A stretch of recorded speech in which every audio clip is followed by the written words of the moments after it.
ನಾನು ಸಂಚಿಕೆಗೆ ಸ್ವಾಗತ. Welcome to episode 37 project 94. ಕಾಲೇಜಂತೂ ಡೈಲಿ ಹೋಗ್ತಿದ್ದೀವಿ, ಬಟ್ ಕ್ಲಾಸಸ್ ಅಂತೂ ಅಟೆಂಡ್ ಆಗ್ತಿಲ್ಲ. ಲಾಸ್ಟ್ ಇಯರ್ನ ಮಸ್ತಾಗಿ ಒತ್ತಲ್ಲಿ ಯುಟಿಲೈಸ್ ಮಾಡ್ತಿದ್ದೀವಿ. ಅಲ್ಲಿಂದ ಡೈರೆಕ್ಟಾಗಿ ಹೋಗಿದ್ದು ಪ್ರೀ ವರ್ಕೌಟ್ ಕುಡಿಯೋಕ್ಕೆ. Pre workout sugar cane juice. ಅಲ್ಲಿಂದ ಇನ್ನು ಡೈರೆಕ್ಟ್ ಜಿಮ್ಮಗೆ. ಸೊ ಕಾಲೇಜಿಂದ ಡೈರೆಕ್ಟಾಗಿ ಜಿಮ್ಗೆ ಬಂದೆ, ಯಾಕಂದರೆ ಆ ಥರನೇ ಇದೆಯಲ್ವಾ. ಸೊ ಇನ್ನು ಮನೆಗೆ ಹೋಗಿ ಯಾಕೆ ಬರೋದು ಅಂತ.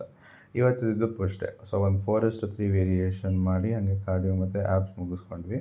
ಅದೇನು ಹೇಳ್ತಿರಲ್ವ, ಯಾರಾದರೂ ಒಟ್ಟಿಗೆ ಇದ್ಬಿಟ್ಟು ಮಾಡಿದ್ರೆ ಬೇರೆ ಫೀಲ್ಸೇನೆ. ಒಬ್ಬರು ಮಾಡೋಕ್ಕಿಂತ ಯಾರಾದರೂ ಇದ್ದರೆ ಒಂಥರ ಮೋಟಿವೇಶನ್ನು ಸಿಗುತ್ತೆ, ಚೆನ್ನಾಗೂ ಮಾಡ್ಬೋದು. ಅಲ್ಲಿಂದ ಮನೆಗೆ ಹೋಗಿ ಯಾಕೆ ಕಾಲ್ ಮಾಡಿಲ್ಲ? ಕಾಲ್ ಕಲ್ಲ ನೀಸೆ ಜಿಮ್ಗೆ ಹೋಗಿದ್ಯಾ ಅಂದ್ಕೊಂಡೆಪ್ಪ, ಅದಕ್ಕೆ ವರ್ಕೌಟ್ ಮಾಡ್ತಾ ಇರ್ತೀಯಲ್ಲ, ಡಿಸ್ಟರ್ಬ್ ಮಾಡಬಾರ್ದು. ಅವನಿಗೆ ಕರ್ಕೊಂಬರಕ್ಕೆ ಹೋದರೆ ಕ್ಲಾಸ್ ಆಚೆನೂ ಡೌಟ್ ಕೇಳ್ತಾವನೆ ಗುರು. ಅಲ್ಲಿಂದ ಇನ್ನೂ ಉರಿಸ್ತಾವನೆ ಊಟ ಡಯಟಲ್ಲಿದ್ದೀನಿ. ಸಿಗೋಣ ಮುಂದೆ ಹೋಗ್ತಾ ಹೋಗ್ತಾ.